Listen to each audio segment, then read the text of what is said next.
Avant de commencer, laisse ton esprit descendre un instant vers l'intérieur. Jung disait que toute rencontre authentique commence par un geste de silence. Si ces idées effleurent quelque chose qui vit déjà dans ton inconscient, abonne-toi, afin que cet espace reste un pont vers ta propre profondeur. Chaque like, chaque commentaire, aide cette connaissance à trouver ceux qui marchent encore sans le savoir, vers leur propre ombre. Maintenant, avançons vers ceux qui cherchent à être vus. Carl Jung a découvert quelque chose qui terrifie tous les narcissiques. Un empathe à bout est plus dangereux qu'ils ne l'ont jamais imaginé. Non parce qu'il devient cruel, mais parce qu'il devient incassable. Au cours de ces décennies d'observation clinique, Jung a documenté un phénomène psychologique si profond qu'il a remis en question tout ce que nous pensions savoir sur les dynamiques de pouvoir. Il a observé les empathies, ces âmes douces et généreuses qui absorbent la douleur de tous, atteindre un point de rupture qui les transforme en quelque chose de bien plus redoutable que leurs agresseurs. Jung a appelé cela le moment alchimique. Lorsque des années de poison absorbé se transmuent soudainement en or psychologique pur, l'empathe cesse d'être le réceptacle passif de l'obscurité des autres et devient une force active de lumière qu'aucune manipulation ne peut ternir. La partie la plus choquante, Jung a réalisé que les narcissiques craignent inconsciemment cette transformation plus que toute autre chose, car un empathe à bout ne contre-attaque pas avec les mêmes armes. Il transcende tout le champ de bataille. Accompagnez-moi tandis que nous plongeons dans les idées les plus profondes de Jung sur ce qui arrive lorsque les âmes les plus douces disent enfin « assez » et pourquoi ce moment change tout. Parce que voici ce que Jung a découvert et que la psychologie moderne refuse encore de reconnaître. La douceur de l'empathe n'a jamais été une faiblesse. C'était une force déguisée, attendant le bon moment pour se révéler. Jung a écrit « La chose la plus terrifiante est de s'accepter complètement soi-même. Mais pour les empathies, cette acceptation exige quelque chose d'encore plus terrifiant. Accepter qu'ils possèdent un pouvoir qu'on leur a appris à craindre. Ce que j'appelle l'intégration de l'ombre du guérisseur blessé. Pensez-y depuis la perspective de Jung sur les archétypes. L'empathe incarne ce qu'il appelait le guérisseur blessé, quelqu'un qui acquiert la sagesse par la souffrance. Mais Jung a observé quelque chose de remarquable. Lorsque cet archétype atteint son point de rupture, il ne se brise pas. Il se transforme en ce que j'appelle le guérisseur souverain, quelqu'un qui guérit depuis une position de force plutôt que de sacrifice. Cette transformation n'est pas douce. Ce n'est pas un éveil graduel accompagné de musique douce et de méditation. C'est ce que Jung appelait l'énantiodromie. Le principe selon lequel toute chose finit par se transformer en son opposé. Le donneur sans fin devient le choix conscient. L'absorbeur perpétuel devient le réflecteur stratégique. Les neurosciences modernes confirment ce que Jung avait intuité. Le cerveau des empathies est câblé différemment. Les recherches du docteur Judith Orloff montrent que les personnes empathiques ont des neurones miroirs hyperactifs et une activité accrue dans les zones associées au traitement émotionnel. Mais ce que Jung a compris, et ce que la science commence seulement à rattraper, c'est que ce même câblage qui rend les empathies vulnérables les rend aussi incroyablement puissants lorsqu'ils apprennent à le diriger consciemment. Mais ce n'est pas la partie la plus dangereuse. La partie la plus dangereuse est ce qui se passe lorsqu'un empathe intègre enfin ce que Jung appelait l'ombre. Toute la colère refoulée, les limites et l'autoprotection qu'on lui a appris à nier. Jung a observé que les empathies ne suppriment pas seulement leurs propres émotions négatives. Ils deviennent des contenants inconscients pour le matériel d'ombre de tous les autres. La rage que leurs parents ne pouvaient exprimer, le chagrin que leurs amis ne pouvaient traiter, la manipulation que leurs partenaires ne pouvaient reconnaître. L'empathe devient ce que j'appelle un dépôt de traumatisme ambulant. Mais Jung a découvert quelque chose d'extraordinaire. Lorsque les empathies atteignent enfin leurs limites, ils ne libèrent pas seulement cette ombre accumulée, ils l'alchimisent. Ils transforment des années de poison absorbées en ce qu'il appelait de l'or psychologique. C'est le processus que Jung a nommé la fonction transcendante. La capacité de transformer des forces opposées en quelque chose de totalement nouveau. Voici comment cette transformation se déroule réellement. Et c'est là que les observations de Jung deviennent terrifiantes pour les narcissiques. Étape 1. La reconnaissance. L'empathe voit soudain le schéma. Toutes ces fois où il a absorbé des reproches qui ne lui étaient pas destinés, tous ces moments où il s'est excusé pour le mauvais comportement des autres, toutes ces années où il a cru que l'amour signifiait donner sans fin, en recevant des miettes. Jung appelait cela le soulèvement du voile. Lorsque les schémas inconscients deviennent conscients. Étape 2. L'intégration. L'empathe ne rejette pas sa sensibilité. Il en fait une arme. Il utilise ses capacités hyperactives non pour absorber et faire plaisir, mais pour voir à travers la manipulation avant même qu'elle ne commence. Jung a observé que les empathies intégrées deviennent des voyants psychologiques. Ils peuvent lire les motivations inconscientes des gens avec une précision chirurgicale. Étape 3.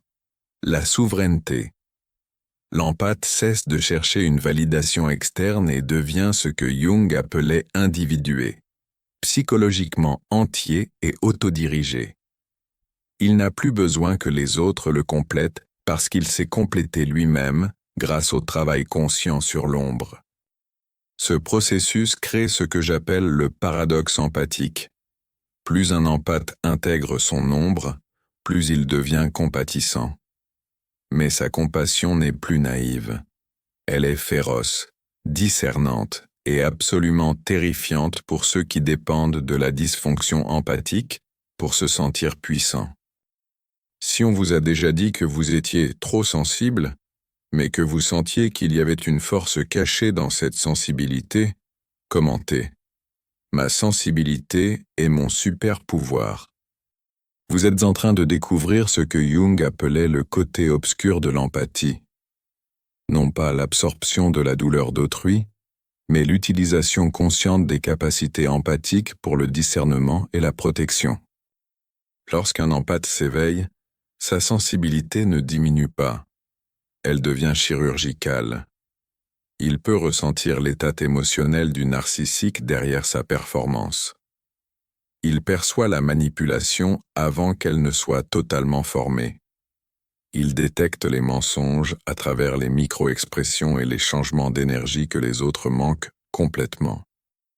Jung comprenait que ce niveau de perception est en réalité une forme de ce qu'il appelait l'imagination active, la capacité de percevoir les réalités psychologiques qui opèrent sous les apparences superficielles.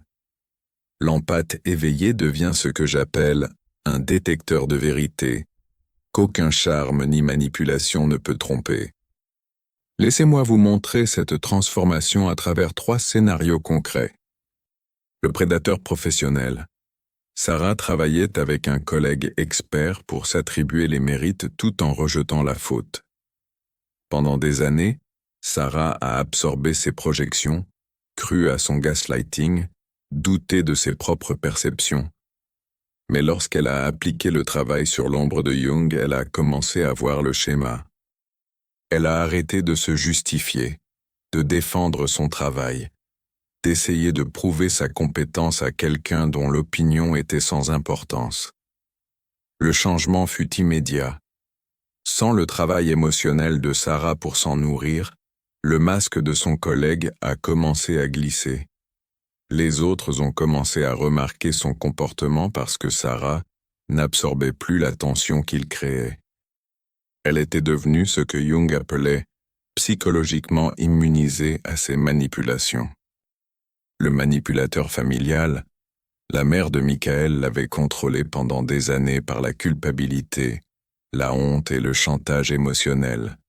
Elle menaçait de se suicider quand il posait des limites, jouait la victime quand il réussissait, et faisait tourner chaque conversation autour de sa douleur. Michael avait passé des décennies à être son régulateur émotionnel. Mais lorsque Michael a intégré les enseignements de Jung sur l'individuation, il a cessé de participer au drame. Il a ressenti de la compassion pour la douleur de sa mère sans en prendre la responsabilité. Il a posé des limites sans explication. Il a refusé d'être entraîné dans des disputes sur sa valeur ou ses choix. Les manipulations de sa mère sont devenues désespérées, puis ont finalement cessé. Sans la participation de Michael, elle a été forcée de trouver des moyens plus sains de satisfaire ses besoins émotionnels ou de trouver de nouvelles victimes. Michael était devenu ce que j'appelle à l'épreuve de la manipulation. Le vampire amoureux. Lisa était dans une relation où elle marchait constamment sur des œufs, gérant les humeurs de son partenaire, acceptant la responsabilité de son bonheur. Elle croyait que l'amour signifiait un sacrifice sans fin et que les critiques de son partenaire l'aidaient à devenir une meilleure personne. Lorsque Lisa a découvert le travail de Jung sur la projection psychologique, elle a réalisé que son partenaire l'utilisait comme une décharge pour sa propre haine de soi. Chaque critique qu'il lui adressait était en réalité quelque chose qu'il ne pouvait accepter chez lui-même.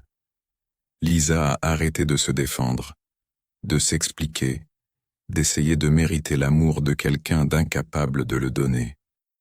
La relation s'est terminée rapidement. Sans la participation inconsciente de Lisa à la dynamique, il ne restait plus rien.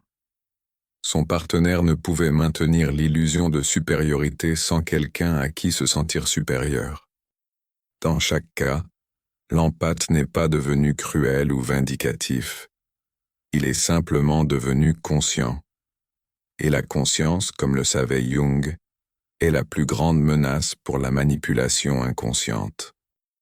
Mais c'est ici que la compréhension de Jung devient véritablement révolutionnaire.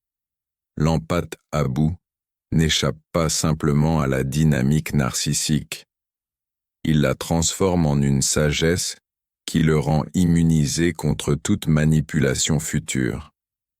Jung appelait ce processus l'intégration des opposés. L'empathe apprend à tenir à la fois la compassion et le discernement, l'ouverture et les limites, l'amour et l'autoprotection. Il devient ce que j'appelle le guérisseur guerrier intégré. Quelqu'un qui peut aimer farouchement tout en se protégeant complètement. Cette intégration crée ce que Jung nommait la fonction transcendante, un état psychologique où des opposés apparents s'unissent pour créer quelque chose de plus grand que la somme de ses parties. L'ancienne faiblesse de l'empathe devient sa force, mais son ancienne force ne devient pas faiblesse. Au lieu de cela, les deux qualités mûrissent en une sagesse consciente. Jung a observé cette transformation à plusieurs reprises dans son travail clinique. Il a écrit « On ne devient pas éclairé en imaginant des figures de lumière, mais en rendant l'obscurité consciente. » Pour les empathies, cela signifie non seulement voir leur propre ombre, mais reconnaître comment ils ont été inconsciemment complices de leur propre victimisation. L'empathe éveillé comprend qu'il n'a pas été ciblé au hasard.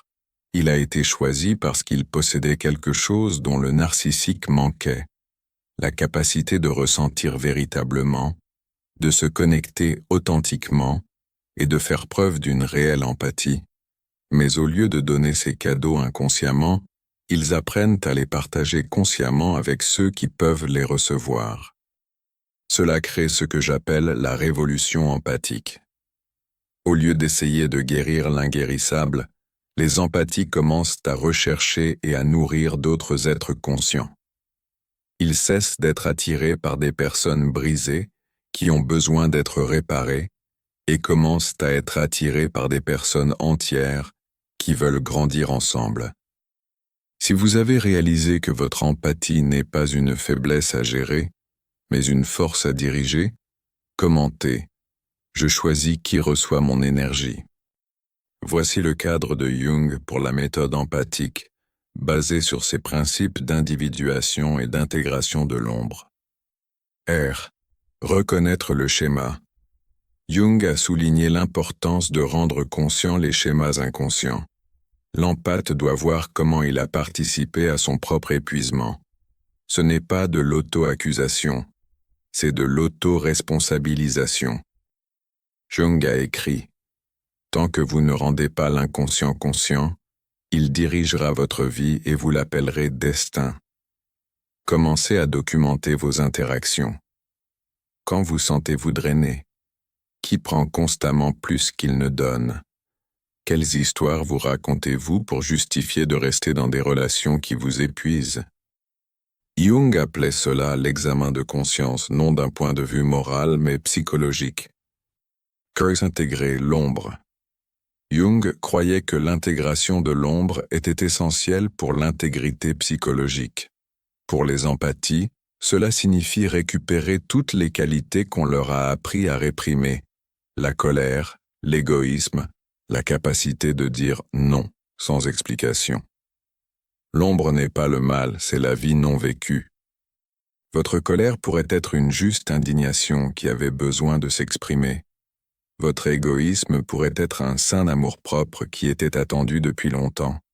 Votre capacité à poser des limites pourrait être une sagesse déguisée en froideur.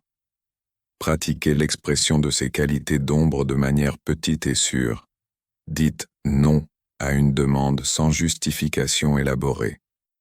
Ressentez de la colère sans essayer immédiatement de comprendre la perspective de l'autre personne. Choisissez-vous sans vous sentir coupable. D.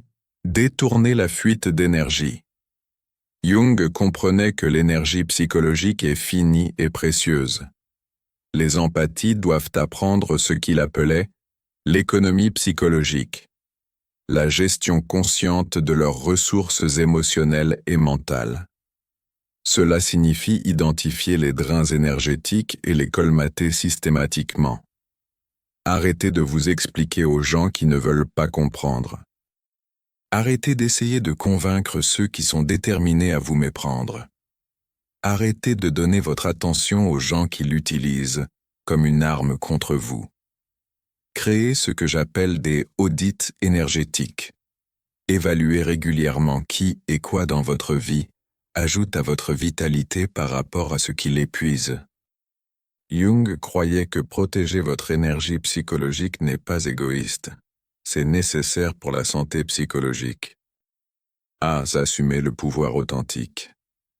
L'objectif ultime de Jung était l'individuation. Devenir qui vous êtes vraiment, plutôt que qui les autres ont besoin que vous soyez. Pour les empathies, cela signifie incarner tout leur spectre d'expériences humaines, pas seulement les parties que les autres trouvent confortables. Le pouvoir authentique n'est pas la domination sur les autres. C'est la souveraineté sur vous-même. C'est la capacité de choisir vos réponses plutôt que de réagir inconsciemment. C'est la force d'aimer sans se perdre, de donner sans s'épuiser, de prendre soin sans se sacrifier. Cette incarnation terrifie ceux qui ont bénéficié de votre inconscience parce qu'ils ne peuvent plus prédire ni contrôler vos réponses. Vous devenez ce que Jung appelait psychologiquement autonome, autodirigé plutôt que dirigé par les autres. Lorsqu'un empathe s'éveille en utilisant les principes de Jung, il ne transforme pas seulement sa propre vie.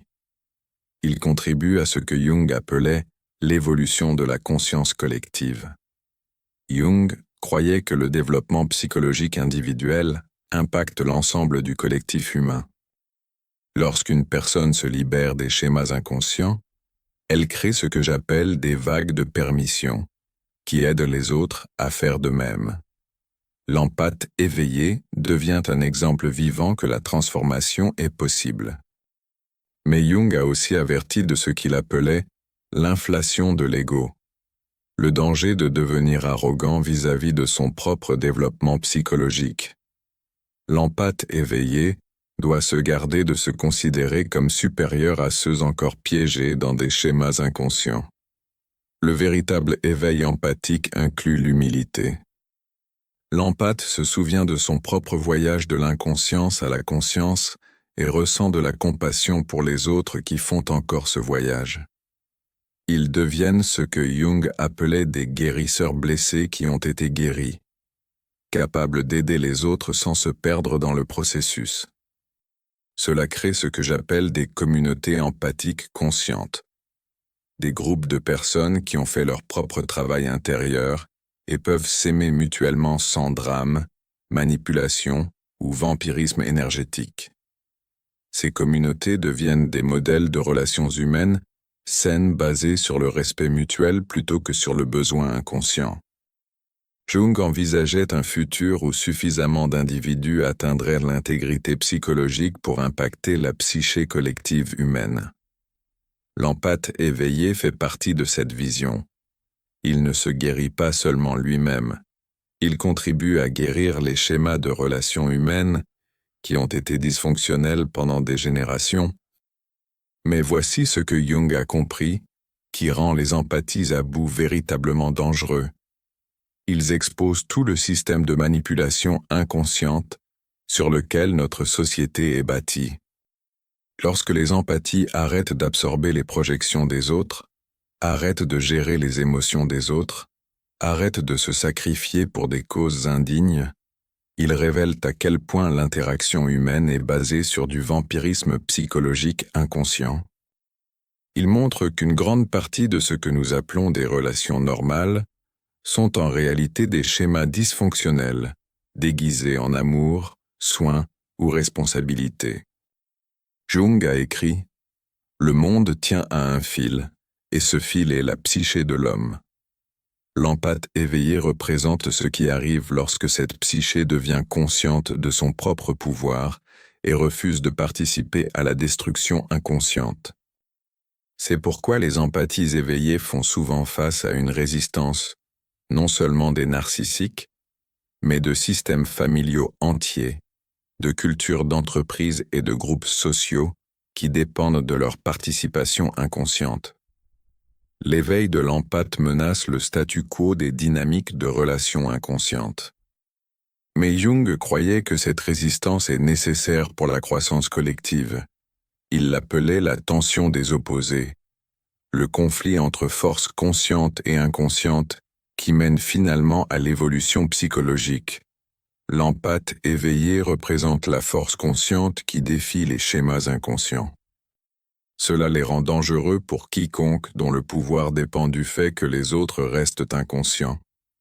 Ils deviennent ce que j'appelle des perturbateurs de l'inconscience. Des personnes dont la simple présence pousse les autres à examiner leur propre schéma psychologique. Le narcissique craint l'empathe éveillé parce qu'il ne peut plus l'utiliser. Mais tout le système de manipulation inconsciente craint les empathies éveillées parce qu'ils modèlent une manière différente d'être qui rend les schémas inconscients visibles et inacceptables. Si vous avez remarqué que votre croissance a rendu certaines personnes mal à l'aise, mais que vous refusez de vous rapetisser pour les mettre à l'aise, commentez. Je ne vais pas atténuer ma lumière pour l'obscurité des autres. Mais voici l'idée la plus profonde de Jung sur les empathies à bout.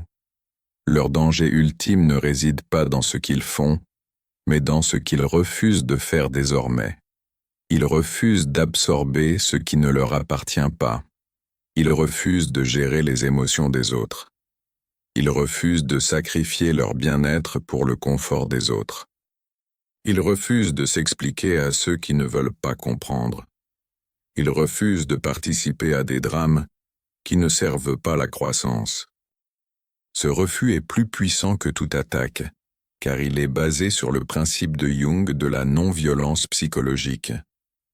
L'empathe éveillé n'a pas besoin de combattre le narcissique. Il se contente de retirer sa participation à la dynamique. Sans la coopération inconsciente de l'empathe, tout le système manipulateur s'effondre. Jung a observé que ce retrait déclenchait souvent ce qu'il appelait la crise de projection de l'ombre, chez le narcissique.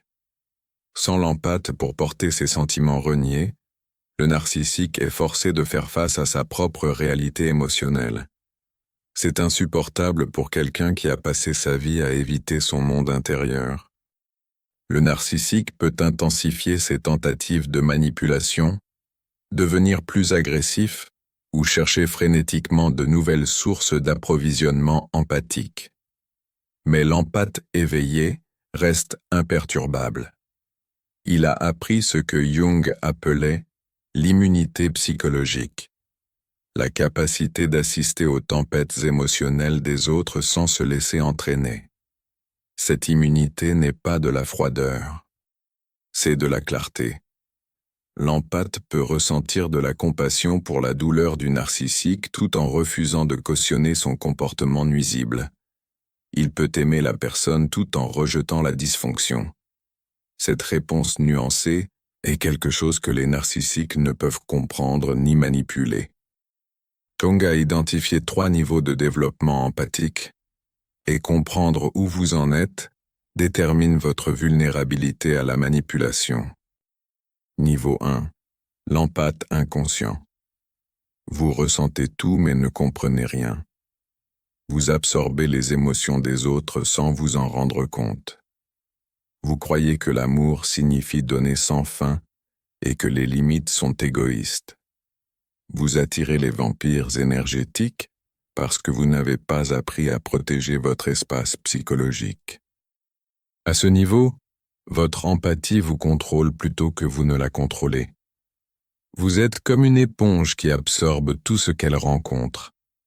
L'objectif est de développer ce que Jung appelait des limites psychologiques, la capacité de ressentir avec les autres sans se perdre en eux. Niveau 2. L'empathe en éveil.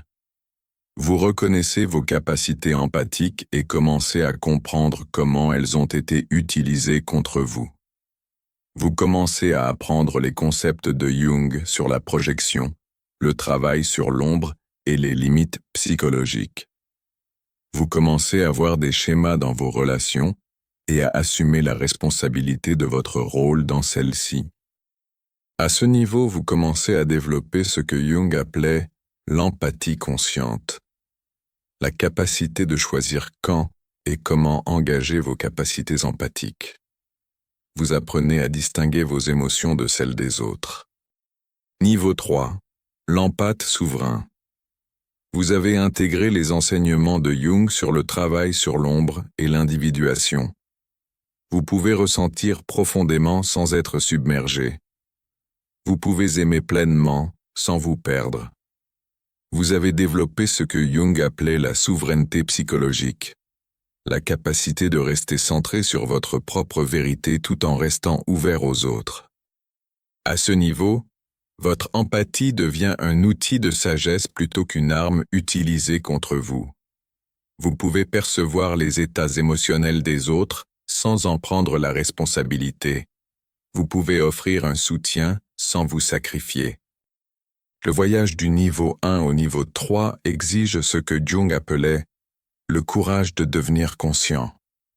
Vous devez être prêt à voir comment vous avez participé à votre propre victimisation.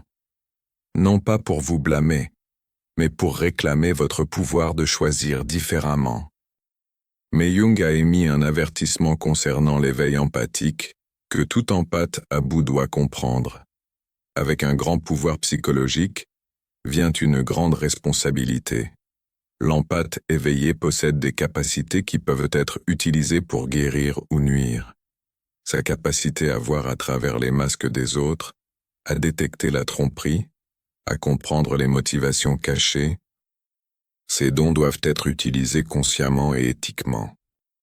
Jung a souligné que le but de l'individuation n'est pas de devenir invulnérable, mais de devenir authentique. L'empathe éveillé doit se garder de devenir ce qu'il a autrefois subi. Quelqu'un qui utilise la perspicacité psychologique pour manipuler plutôt que guérir. La plus haute expression de l'éveil empathique est ce que Jung appelait la compassion consciente, la capacité d'aimer sans cautionner, d'aider sans sauver, de voir clairement sans juger durement. C'est la différence entre la sagesse empathique et la vengeance empathique. Certains empathies, lorsqu'ils s'éveillent pour la première fois à leur pouvoir, veulent l'utiliser pour blesser ceux qui les ont blessés. Ils veulent exposer les narcissiques, humilier les manipulateurs, faire ressentir aux autres la douleur qu'ils ont ressentie, mais Jung comprenait que cela vous maintient piégé dans la dynamique même dont vous essayez de vous échapper. La véritable souveraineté empathique signifie s'élever au-dessus du besoin de vengeance. Cela signifie utiliser vos dons pour créer des relations saines plutôt que d'en détruire des malsaines. Cela signifie être dangereux pour la manipulation, tout en restant un havre de sécurité pour la connexion authentique. Le pouvoir ultime de l'empathe à bout n'est pas dans ce qu'il peut faire aux autres, mais dans ce qu'il peut créer pour lui-même. Une vie de relations authentiques, de choix conscients et d'une paix véritable. Vous souvenez-vous de la découverte de Jung selon laquelle les empathies à bout sont plus dangereux que les narcissiques ne l'ont jamais imaginé? Le danger n'a jamais été de devenir cruel ou vindicatif. Le danger était de devenir conscient, souverain et immunisé contre la manipulation. Jung a écrit dans ses dernières œuvres « Le privilège d'une vie est de devenir qui vous êtes vraiment ». Pour les empathies, cela signifie embrasser à la fois leur sensibilité et leur force, leur compassion et leur discernement, leur capacité d'aimer et leur droit d'être aimé authentiquement en retour. L'empathe qui dit enfin assez ne perd pas sa capacité à ressentir profondément. Il acquiert la capacité de ressentir avec sagesse. Il ne ferme pas son cœur. Il apprend à l'ouvrir de manière sélective à ceux qui ont gagné l'accès par leur propre conscience et authenticité. Jung a observé que le plus grand danger pour les systèmes inconscients n'est pas l'opposition consciente, mais le retrait conscient. Lorsque les empathies cessent de participer à des dynamiques dysfonctionnelles, ces dynamiques ne peuvent plus se maintenir par elles-mêmes. Votre sensibilité n'a jamais été votre faiblesse. C'était votre système d'alerte précoce, vous avertissant des personnes et environnements toxiques. Votre ressenti profond n'a jamais été trop. C'était le spectre complet de l'expérience humaine que les autres avaient appris à anesthésier. Votre désir de connexion authentique n'a jamais été naïf. C'était votre âme vous appelant vers des relations dignes de votre profondeur. Le narcissique craignait votre éveil parce qu'il savait qu'une fois que vous verriez clairement, vous ne pourriez plus jamais être trompé. Une fois que vous vous seriez correctement valorisé, vous ne pourriez plus jamais être sous-évalué. Une fois que vous auriez compris votre valeur, vous ne pourriez plus jamais être convaincu de vous contenter de moins. La vision de Jung était celle d'humains qui avaient intégré tous les aspects d'eux-mêmes, lumière et ombre, force et vulnérabilité, amour et limite. L'empathe éveillé incarne cette intégration. Il devient dangereux non par l'agression, mais par une authenticité absolue. Cette authenticité est révolutionnaire parce qu'elle refuse de participer aux accords inconscients qui maintiennent les systèmes dysfonctionnels en fonctionnement. Elle dit « Je n'absorberai plus ce qui ne m'appartient pas. Je ne gérerai plus ce que je n'ai pas créé. Je ne sacrifierai plus ma vérité pour le confort des autres. » Si vous êtes prêt à cesser d'être dangereux pour vous-même et à commencer à être dangereux pour la manipulation, commentez « Je suis souverain dans mon empathie ». Votre voyage de victime inconsciente à souverain conscient n'est pas seulement une transformation personnelle. C'est une contribution à la guérison collective. Chaque empathe qui s'éveille facilite la tâche du suivant. Partagez ceci avec quelqu'un qui a besoin de se souvenir de son pouvoir empathique. Et si vous voulez comprendre davantage les idées de Jung sur la protection empathique, regardez ma vidéo « Dernier avertissement aux empathes, ils se nourrissent de votre lumière » où je révèle la découverte la plus troublante de Jung sur le vampirisme énergétique. Abonnez-vous car nous commençons tout juste à explorer les profondeurs de la souveraineté empathique. Rappelez-vous, vous n'êtes pas trop, vous n'êtes pas trop sensible, vous n'êtes pas trop profond. Vous êtes exactement ce dont ce monde inconscient a besoin pour s'éveiller. Merci d'avoir regardé. Si quelque chose dans ce message a résonné en toi, prends un moment pour respirer et laisser la conscience poursuivre naturellement son mouvement vers l'intérieur. Jung disait que ce qui devient conscient cesse de nous gouverner en silence. C'est pourquoi tu peux partager cette réflexion avec ceux qui cherchent encore sans savoir ce qu'ils cherchent. Abonne-toi pour ne pas perdre le fil lorsque viendra la prochaine plongée dans l'ombre. Laisse ton like. Il aide ces mots à atteindre ceux qui en ont besoin bien avant de comprendre pourquoi. Et si quelque chose s'est éveillé en toi, écris-le plus bas. Chaque commentaire devient une étincelle. Un esprit qui se souvient en aidant un autre à se souvenir. Nous continuerons d'avancer ensemble, au-delà de l'ombre.